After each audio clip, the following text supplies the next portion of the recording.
백혜련 의원이 이런 말을 했습니다. 누가 던졌는지 찾아주세요. 반드시 범인 찾아내고 개인적으로 고발 조치하겠다라고 했는데요. 과거에 정치인이 했던 말을 좀 보면서 백혜련 의원이 다시 한번 생각해보길 바란다 말씀드리는데요. 노무현 전 대통령이 이런 말을 했습니다.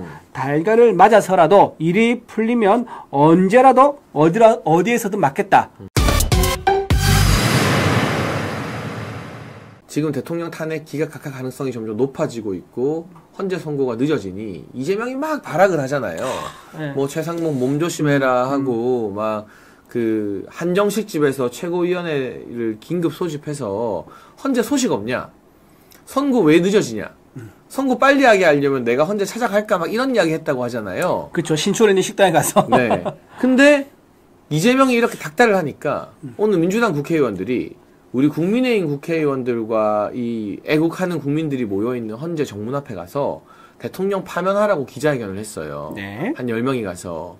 근데 거기서 저희는 결코 미리 말씀드립니다, 여러분. 어떤 폭력적인 행위를 저는 자제해야 된다고 생각합니다. 사실만 소개해드리는 거예요. 탄핵 반대하는 분이겠죠, 아마도. 어떤 분이 거기다 계란을 던졌어요. 근데 그게 민주당의 백혜련 의원 얼굴에 맞으면서 상당한 혼란이 있었고, 네, 지금 사진이 나오네요. 네. 그리고 계란을 맞자마자 백혜련 의원이 약간 경찰에게 고함을 치면서 네. 이거 던진 사람 잡아라 라고 했고, 경찰이 이제 평화적으로 시위하고 있던 다른 분들도 일방적으로 해산시키는 그런 소동까지 헌재 주변에서 일어났는데, 일단 이준우 대변인도 막 계란 던지고 이런 거 위험해요. 여러분 절대 하시면 안 됩니다. 네, 당연하죠. 누구든. 예. 그거는 우리가 다 전제하고, 네. 이렇게 이 탄핵 기각 분위기에서 민주당이 초조해지니까 이재명 등살을 못 이겨서 갑자기 장애로 나오고 막 기자회견하고 이런 민주당의 모습을 좀 어떻게 보세요?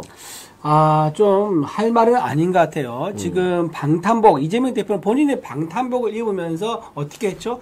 최상목 대통령 권한 대행을 협박했습니다. 네. 그러면서 누구나 체포할 수 있다면서 몸조심하라고 공개적으로 협박을 했습니다. 그리고 이건 협박죄가 되고요. 또 하나 특수공무집행 방해죄죠. 그러니까 본인이 지금 일을 하고 있는 대통령 권한입니다. 지금 그냥 본인이 기재부 장관 역할도 아니고 대통령의 권한을 대행하고 있는데 그 권한을 대행하고 있는 사람에 향해서 테러라든가 그런 린치를 독촉하는 또는 촉구하는 그런 말을 했다는 것은 굉장히 부적절하다. 그리고 더군다나 본인은 방탄복을 입고 있으면서 그런 말에서 더 부족하다, 더 잘못했다는 말씀드리고요.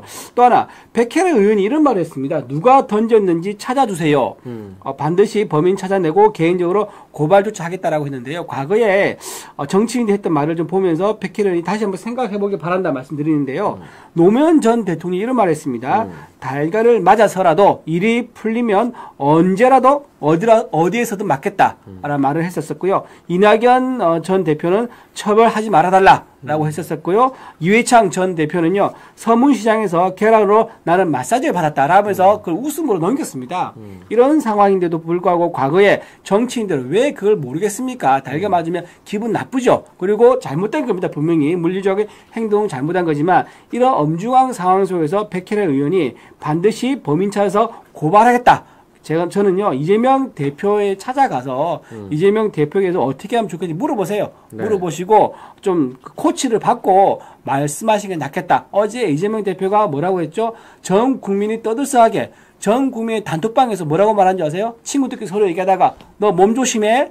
이런 말이 하루 종일 회자가 됐다 그럽니다. 유행이 된 거네요. 유행어가 된 거예요. 예. 그랬었는데 거기에 대한 지금 톡톡한 후폭풍을 맞고 있습니다.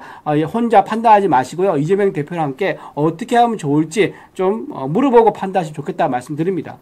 네, 그래서 저희가 이렇게 계란을 던지거나 뭔가 폭력적인 행위로 좌파들에게 언론에게 절대 빌미를 주면 안 돼요. 그거는 분명한 것이고 어떤 식으로든 폭력적인 행동은 자제해야 됩니다. 그게 또 우리 윤석열 대통령님을 돕는 일입니다. 그런데 어쨌거나 저쨌거나 저는 갑자기 헌재 앞으로 이렇게 민주당 의원들이 나와서 기자회견하면서 갈등을 더 증폭시키고 하는 것, 저 자리는 오래전부터 정말 대통령 탄핵 반대하는 분들이 단식하고 농성하고 국민의힘 의원들도 지금 릴레이로 계속 모여있는 자리거든요. 그리고 저 전체 풀 사진을 보면 재밌는 장면이 저 민주당 의원들이 대통령 파면하라라고 막 피켓 들고 있는데 바로 그 옆자리에 끼어서 우리 국민의힘의 추경호 전 원내대표, 추경호 의원이 탄핵 기각한다, 탄핵 반대한다 피켓을 들고 서 있어요. 좀 멋있더라고요. 거기서 밀리지 않고. 왜냐면 거기가 원래 우리 자리니까. 그렇죠. 근데 왜 보수가 대통령 탄핵 반대하는 사람들이 모여있는 곳에다가 굳이 저렇게 몰려와서 자극을 하는가. 그리고 이게 결국에는 이재명의 어떤 히스테릭, 패닉. 왜 선거 안 나오냐? 이러다 진짜 탄핵 기각되는 거 아니냐라고 주변을 하도 들들볶으니까 민주당 정치인들이 지금 막 단식하고 삭발하는 것처럼 마지못해서 움직이는 게 아닌가 하는 그런 생각도 좀 드는 것 같습니다. 주계원 원내대표님뿐만 아니라 어제 새벽에는 김장겸 의원도 있었고 네. 김기현 의원도 있었어요. 지금 다 릴레이 하고 있죠. 다 당번을 서가지고 조를 짜서 릴레이를 하고 있거든요. 저 자리가 누가 서서 이미 자리를 먼저 점유하고 얘기하고 있는지 다 알고 있을 겁니다. 그럼에도 불구하고 보란 듯이 와가지고 거기를 빼앗아가지고 저렇게 대규모로 피켓 시위했다는 것은 사실상 북한이 쓰는 전략, 바로 도발이죠. 도발을 유도해가지고 충돌을 일으키려고 했던 거 아니냐라는 생각도 들고요. 지금 또 많은 분들이 지금 댓글 달아주시는데 자작극이 아니겠느냐는 말도 나오는데 아직 그거는 확인되지는 않았습니다. 철저한 조사가 필요한 거죠. 그렇죠. 철저한 조사가 필요한 거죠. 아직 확인되지 않았는데 혹시 만약에 자작극이다. 만약에 민주당에 측근인 사람이 난 계란 던질게. 좋아. 난 계란 맞을게. 이런 식으로 했다 그러면 그것 또한 문제지요. 문제인데 아직 자작극은 확인되지 않았기 때문에 저거는 좀 더 경찰에서 수사를 해서 결과 나온 것을 좀 지켜봐야 되지 않을까라고 생각합니다.